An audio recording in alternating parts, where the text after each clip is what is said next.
André Rieu transformed classical music into a global spectacle.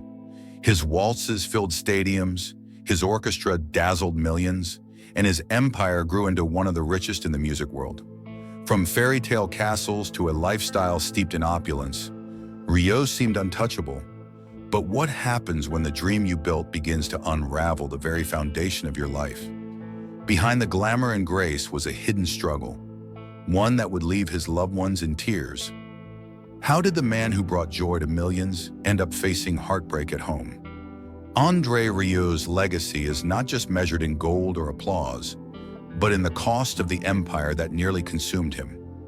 Born into a musical family in Maastricht, the Netherlands, André's path was practically written in sheet music.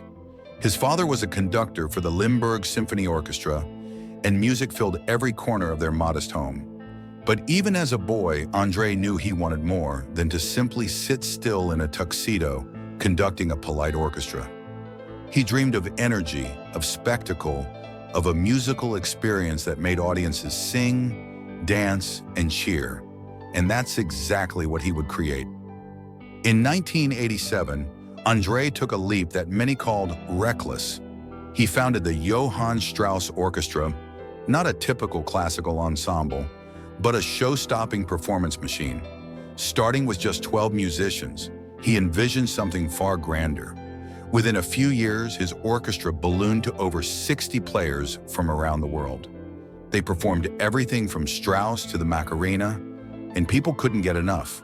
Theaters turned into arenas, and before long, stadiums sold out across continents.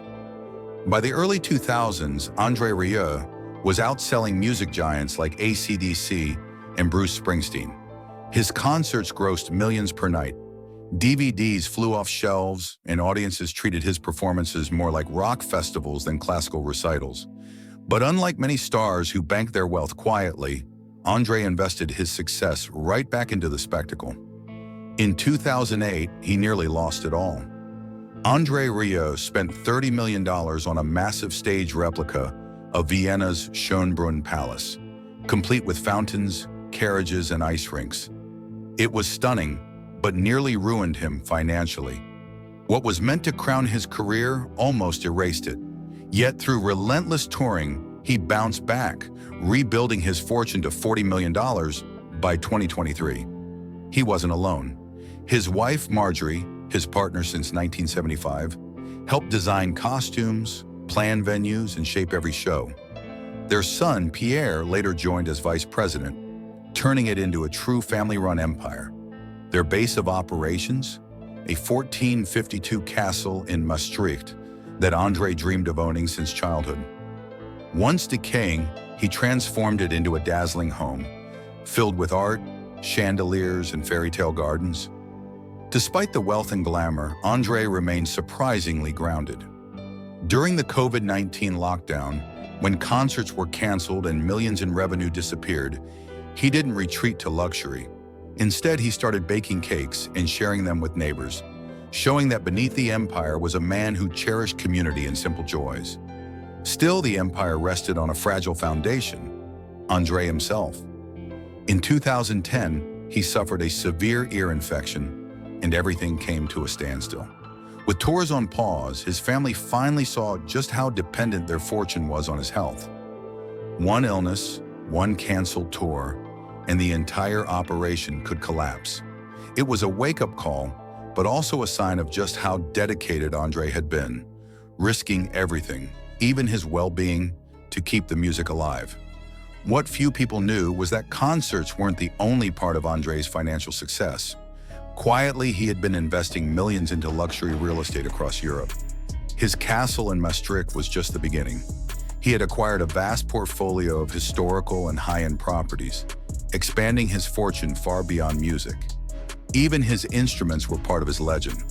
André owned not one, but multiple rare Stradivarius violins, including a piece from 1692 he purchased for £7 million in 2018. One of his earlier violins, dating back to 1667, was notoriously difficult to play, but André turned its harsh tone into gold, using it on some of his best-selling albums. André's attention to detail extended to every part of his performances. He personally designed the gowns worn by his female orchestra members, inspired by royalty like Empress Elizabeth of Austria.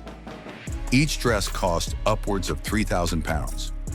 Multiply that by dozens of musicians and dozens of tours, and the numbers quickly became staggering. But this was André's philosophy: no shortcuts. Everything had to be authentic, extravagant, unforgettable. Even his marketing brilliance knew no bounds. In 1995, during a Champions League final between Ajax and Bayern Munich, André purchased a single minute of TV airtime during halftime. Just as Ajax scored a goal, millions of viewers saw André perform Shostakovich's Second Waltz on live television. The next week, he sold over 200,000 CDs, launching his global fame almost overnight. One soccer goal, 1 minute of TV, and an entire career change. Despite the scale of his operations, André never forgot where he came from. His childhood had been far from glamorous, growing up in a small home with 5 siblings, a distant father, and a stern mother. He believed his parents resented his natural talent. At age 5, he picked up the violin and within weeks was playing beautifully. Music became both his escape and his mission. He once nearly gave up music entirely and joked about opening a pizza restaurant instead. Thankfully, he stuck with it. In those early years, he formed his first ensemble, playing weddings and small restaurants for pennies. Audiences often ignored them, yet his passion never faded.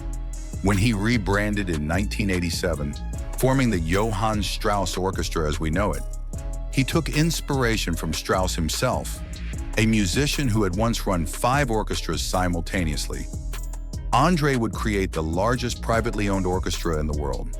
Today, his orchestra tours non-stop across Europe, the Americas, Asia, and Australia, bringing joy to millions with performances that blur the line between concert and celebration.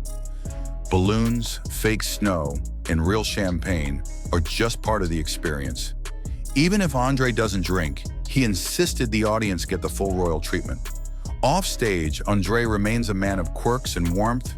He reads Tintin comics, taught himself Spanish by reading crime novels, and still cherishes a toy truck he and his brother built from scrap wood when they were kids. That toy sits proudly in his castle, a reminder that even the most extravagant dreams can begin in the humblest places.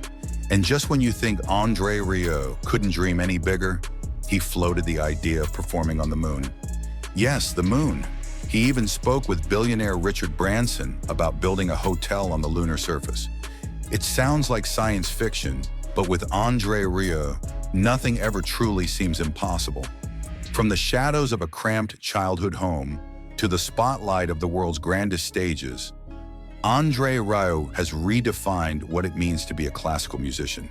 He's not just a violinist, he's a dreamer, a builder, a showman, and above all, a believer in the power of music to unite, to dazzle, and to endure.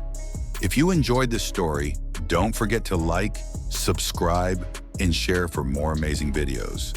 Thanks for watching.